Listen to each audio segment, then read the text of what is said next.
Владимир Дмитриевич, расскажите, пожалуйста, вот о том, как вы получили «Оскар». Причем я знаю, что это произошло не с вашим участием, в том плане, что «Оскар» вам передали. Это в те далекие советские времена.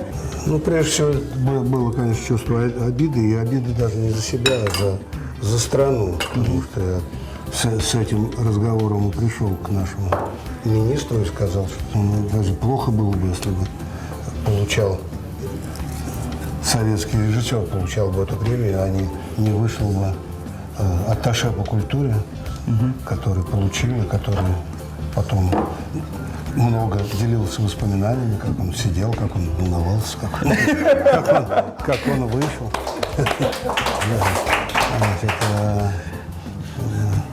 Ну, они так, надо сказать, устыдились этого, что не послали. Но дело сделано, как говорится, все уже. Но «Оскар» у вас хранится дома? Хранится. Здравствуйте, дорогие телезрители! В эфире ваше любимое кулинарное шоу «Секреты татарской кухни». Вы не поверите, сегодня у меня в гостях уникальный человек, легенда отечественного кинематографа. Встречайте, друзья, и будьте готовы. Меньшов Владимир Валентинович, аплодисменты! Добрый день! Владимир Меньшов – народный артист России, режиссер, сценарист, продюсер, обладатель приза Американской академии киноискусства «Оскар» за фильм «Москва слезам не верит». Родился 17 сентября 1939 года, окончил школу-студию имени Немировича Данченко при МХАТе, аспирантуру при кафедре режиссуры в Авгике. В качестве актера дебютировал в 1972 году с ролью в фильме «Человек на своем месте». Всего же на счету Меньшова актера более 70 ролей в кино и телефильмах, таких как «Сказ про то, как царь Петр арапа женил», «Где находится Нафилет», «Царевич Алексей», «Ночной дозор», «Дневной дозор», в сериалах «Диверсант», «Ликвидация» и многих других. Дебют Владимира Меньшова в качестве режиссера состоялся в 1976 году с фильмом «Розыгрыш». Затем вышли картины «Любовь и голуби», «Ширли-мырли», «Зависть богов», «Большой вальс» и другие. В настоящее время Владимир Меньшов является генеральным директором и художественным руководителем киностудии «Жанр», входящей в киноконцерн «Мосфильм». Вот сбылась моя мечта, дорогие друзья, с удовольствием пожимаю вашу руку. Счастлив, как и вся наша съемочная группа, сегодня поделиться очень интересным рецептом из репертуара татарской кухни. И это будет ленивый бяляш. Знакомое слово? Вы как-то его произносите, мы его беляш называем, это он же? Вот в Москве как раз беляш — это вот такой примерно сантиметров 10 в радиусе пирожок с мясом, с картошкой, да, а вот у настоящих татар он произносится как беляш, и он готовится на большую семью по праздникам, когда семья заслужила татарский праздник, они готовят беляш. Он готовится 2-3 часа, тесто сверху, снизу, это наподобие курника. А мы сегодня приготовим ленивый. Почему ленивый? Потому что тесто будет только сверху, и готовится он практически за 40 минут. Ялкау беляш. Беляш в татарской кухне – это большой печеный пирог из пресного теста с разнообразной начинкой. В основном начинка беляша состоит из кусочков жирного мяса, говядины, гусятины, мяса утки, гусиных потрохов, смешанных с полусырым пшеном, рисом или с нарезанным кубиками сырым картофелем. Все это сдабривается луком и перцем. Современные же хозяйки, по причине сокращения времени приготовления и для упрощения процесса, придумали свою интерпретацию этого старинного татарского блюда. Это так называемый ленивый беляш. Ленивый пирог готовится быстро, а набор продуктов остается тот же самый, что и у настоящего татарского беляша. Беляш готовится из баранины, из говядины. Но так как у нас сегодня такой на скорую руку, мы готовим из курицы, которую тоже татары, кстати, очень любят. И второй ингредиент нашей начинки будет картошка. Ну, естественно, добавим немножко лука, все это перемешаем, это будет начинка беляша, да. Беляш. Беляш. Вот видите? А есть еще знакомые татарские слова в вашем репертуаре? Исямиса. Исямисыс. Ну что ж, приступим. Вам, как режиссеру, большая такая вот доска. Первый дубль. Нарезаем мясо. Может, картошку мне отдать? Как я русскому человеку все-таки картошка ближе, да? Так, нарезаем мы все это кубиками. И курицу, и картошку. Владимир Ильич, скажите, пожалуйста, ну, как вот все-таки вопрос, который мелкие волнует... кубики? мелкие, да, мелкие кубики, которые вот вопрос волнует миллионы телезрителей и Татарстана, и России. Готовить умеете? Любите? Люблю, умею, регулярно этим занимаюсь. А какие блюда вот в семье готовите? Я умею плов сделать хороший, вкусный плов у меня получается. Что я еще умею? Ну, плов это уже серьезно. Плов обычно говорят, готовить только мужчины. Да. Меня научил мой однокурсник. Но мы когда-то с женой начинали, когда жить. Она мне приготовила борщ или щи. Вы не помните, кто так получился? Нет. Она купила 200 грамм мяса, она сказала, больше не надо. Кто-то ей объяснил. И 5-литровую кастрюлю. Настоящий советский борщ получился. Да, засангарила, и я понял, что я не выжил. И решили готовить сами. И решил. Дело в том, что у нее не было, действительно, у нее мама не готовила. Она была актрисой в театре, и все время репетиции, спектакли. И она из столовой приносила сутки и не питалась. Это было, конечно, не... Поэтому у них не было просто этого опыта. У нее блестяще все остальное в руках у Веры замечательно получается. А вот все она шьет, вышивает, вяжет, все умеет это делать очень хорошо. Гвозди забивает она, а не я в доме. Вот. Но готовить не умеет. В общем, я это взял в руки, поскольку у меня в доме очень хорошо готовила мама, тетки там. Мы сейчас с вами разговариваем после фестиваля мусульманских фильмов, где я был почетным гостем. А я родился в Баку, у меня на мусульманскую кухню был обречен с самого начала, потому что я в Баку, и они мои родственники, и мама в том числе, они очень умели это все делать, мусульманское, так сказать, батинское и так далее. Вот, и мы... Короче, я все вспомнил и начал постепенно осваивать. Началось все с жареной картошечки, а потом, которая у меня очень хорошо получается. Как у миллиона российских мужчин. Ну вот плов, кстати, плов, я признаюсь, даже у меня иногда не получается. В чем секрет плова? Вот можете сказать? У меня плов таджикский, а не узбекский. Я его делаю, у меня первым бросается лук. В отличие от все бросают мясо. Мясо сначала, да. У нас бросается лук, и лука потом в плове нету. Он уходит растворяется весь в запах. с маслом. Уходит весь, да. Лук, потом мясо, потом морковь, и дальше рис. Последнее. Как-нибудь я однажды готовил, кстати, у Вани Урганта плов. И получилось. Владимир Валентинович, итак, мы продолжаем. Кстати, у вас получается все замечательно, действительно, дорогие телезрители. Здесь профессионал не только в кино, но и кухня 100%. Ну, вот расскажите, пожалуйста, буквально пару слов, как вам Казань? Вот я с гордостью у всех спрашиваю, потому что город, мое мнение, преобразился. Вот ваше мнение. Да, я был последний раз года 2 или 3 назад. Вот даже за это время он здорово преобразился, но он преображался и 3 года назад там многое было разворочено, строилось. И сейчас это очень большая подмога в качестве, я думаю, большой расход для бюджета, но это самая универсиада и будущий чемпионат мира вам дает. Оказался, пожар способствовал и много к украшению. Есть такое выражение у Грибоедова Скалозуб говорит о Москве. Пожар способствовал, так вот у вас. Универсиада способствовала красоте Казани. Да. Так говорят наши татары все. Да. Это будет затем уже в летописи. Да. Так. Ну и несколько слов о фестивале мусульманского кино. Как вам вообще вот эта идея и как относится к понятию мусульманское кино? Оно имеет право на жизнь? Я не могу взять на себя смелость делать такие обобщающие выводы, но в принципе, почему нет? Это отдельная культура, действительно. И, видимо, отдельное кино должно быть в этой культуре. Театр отдельный, как известно, и живопись несколько, ну, и литература, все другое. Значит, и кино должно быть мусульманское. Ну, Казань взяла на себя ответственность такой вот пропагандировать мусульманское кино. Я думаю, мы на правильном пути. Да. И то, что даже вы принимали участие в этом фестивале, для нас почетно и очень приятно. Это я говорю от всех организаторов фестиваля. Так, готовы наши заготовочки. Владимир Ильич, мы сейчас все это опускаем в нашу... Да, ну, руками, по-восточному. Так, в нашу посуду. И остается нарезать немножко лука, и затем, в принципе, будем перемешивать нашу начинку. Так. Лук режем мелко-мелко.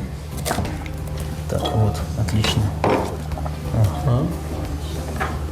Так, ну все мы это перемешаем до конца. Так, и лук. Как вы с луком? На «ты»? Настоящие мужчины, мне кажется, не должны бояться лука. Нет, я не боюсь, пусть он меня боится.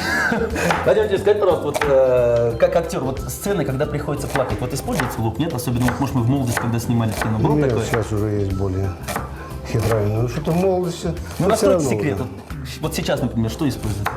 Ой, какие-то капли, которые То есть капают, и они... не плачешь часа два, пока Нет. капли не закончатся.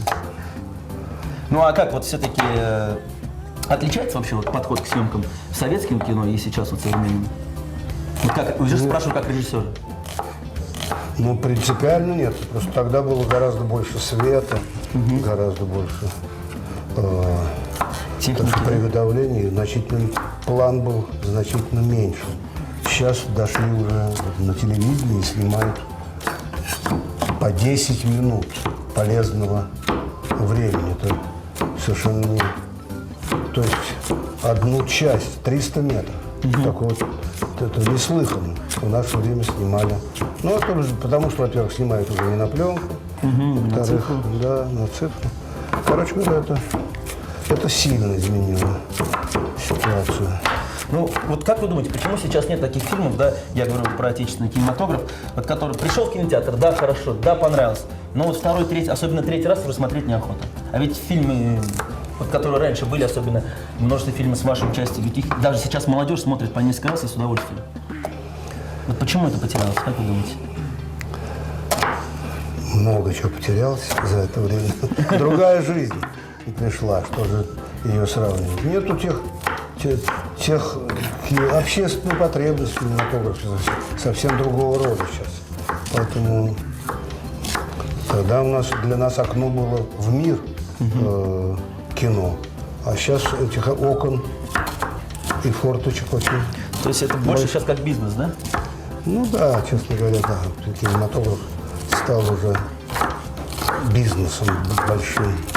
Бизнесом и даже, там, не знаю, шоу-бизнесом. В общем, такое развлекательное направление принимает, а не воспитательное, которое было при нас. Вот вам И третий лучок. ингредиент – лучок. Да. Так, мы его сейчас засыпаем также быстренько. И начинка практически готова. Так. Остается добавить немного соли.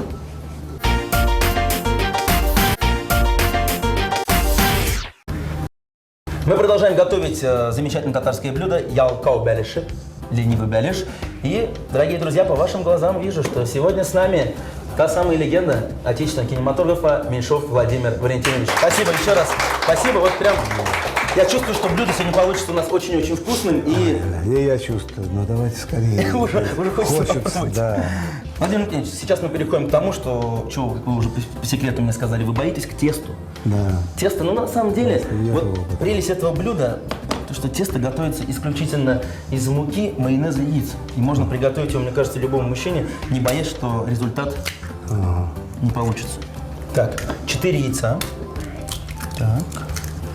Майонез и затем мука, все это перемешиваем, тесто готово. Владимир Ильич, скажите, пожалуйста, вот столько фильмов, как режиссер, как актер, но в душе вы все-таки больше любите, когда вас снимают как актера, или все-таки когда вы снимаете фильм? Когда я снимаю фильм, если уж так. Ну, почему? Ну, это разные совершенно состояния души. Это сотворение нового мира, когда ты делаешь кино. Это те, которые почти замещает настоящий, реальный мир. Когда получается кино, то Ну, можете назвать? Это как у актера такое не испытаешь, такого чувства. Хотя действительно хороший актер тоже. Это полноправный автор своей роли и делает все это. Так, добавляем майонез. Да. Ну, на глаз примерно здесь 2 стакана. Я думаю, сейчас вы спросите, откуда майонез татарской кухни. Да. И в самом деле. А что раньше было? Раньше использовали, у нас катык есть такое понятие, как ряженка, да? Вот, у татар катык, но майонез это более калорийно, здесь, так скажем, сметану использовали больше. Но мы готовим современный ленивый беляш, поэтому добавляем майонез. И теперь сюда сыпем муку? Да, самый главный ингредиент. Да. Так. Мне кажется, рука профессионального режиссера справится с этим. Ну-ка, помогите, пожалуйста. И я сейчас буду добавлять 2 стакана муки, достаточно. Владимир Валентинович, расскажите, пожалуйста, вот о том, как вы получили «Оскар». Причем я знаю, что это произошло не с вашим участием, в том плане, что «Оскар» вам передали. Это в те далекие советские времена. Вот какое было чувство гордости или вот обида, что вы не поехали сами туда? Расскажите, пожалуйста. Ну, прежде всего, было, конечно, чувство обиды, и обиды даже не за себя, а за страну. Потому что я с этим разговором и пришел к нашему министру и сказал, что даже плохо было бы, если бы получал советский режиссер, получал бы эту премию, а не вышел бы атташе по культуре, который получил, и который потом много делился воспоминаниями, как он сидел, как он волновался, как он вышел.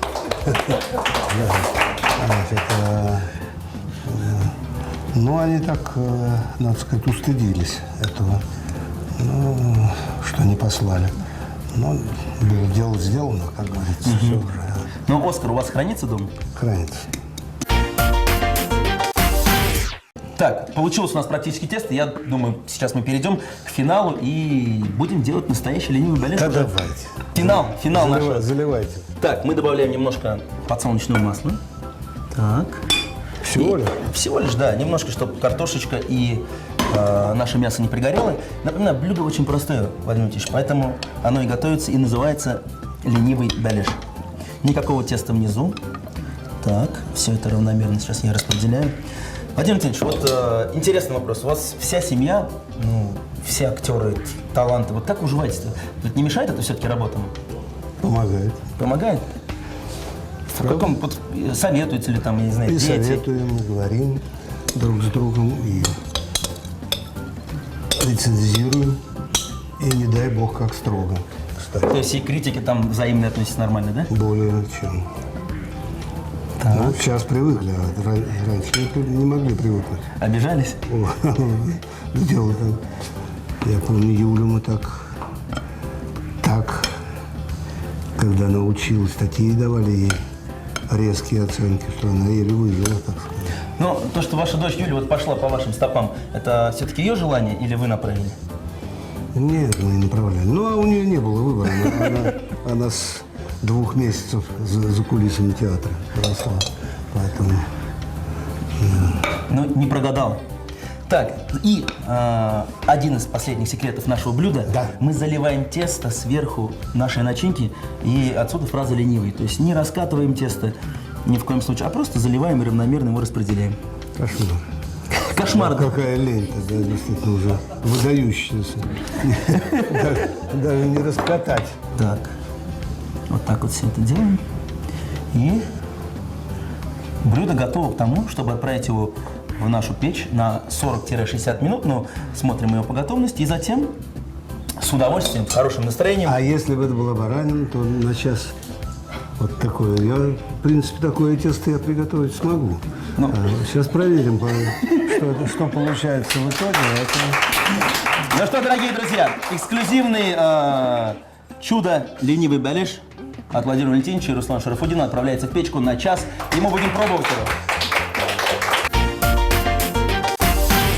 Говядину и картофель нарезали кубиками, лук мелко нашинковали, добавили соль, перец и все тщательно перемешали. Из яиц, майонеза и муки замесили тесто, по консистенции напоминающее густую сметану. Начинку выложили в глубокую сковороду, залили тестом и поставили в духовку на 60 минут. Уважаемые Уважаемые телезрители, прошло примерно 60 минут. Да, ровно. И я открываю чудо-печку под ваши аплодисменты. Вот.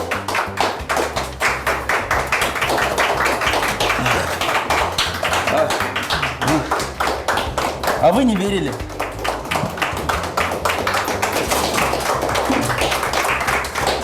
Вот и... Чего он такой не румяный?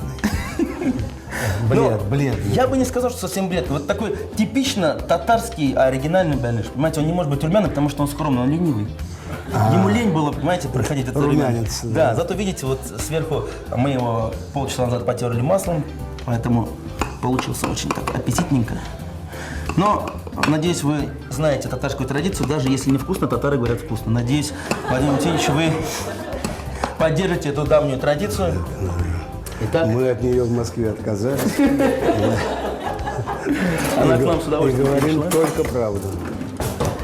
Так, Ничего, кроме правды. Давайте. так. Ой. А какой ароматик. Так, Пробуем? поехали. Как космонавты.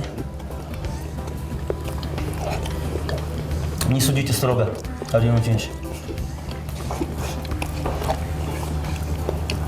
Это как я в предвкушении, дадут мне Оскар или не дадут? За это блюдо.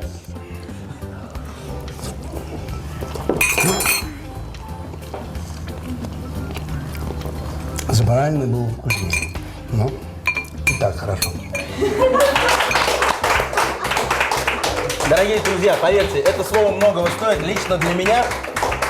Все. Биг зур-зур рахмет, как говорят татары. Большое спасибо, что составили мне компанию. Да, мы приготовили для вас вот такой вкусный татарский чай, немного сладостей. Ну а главный подарок на память, когда будете готовить таджикский плов для своей семьи. Я думаю, вы с удовольствием наденете фартук нашей программы «Секреты татарской кухни».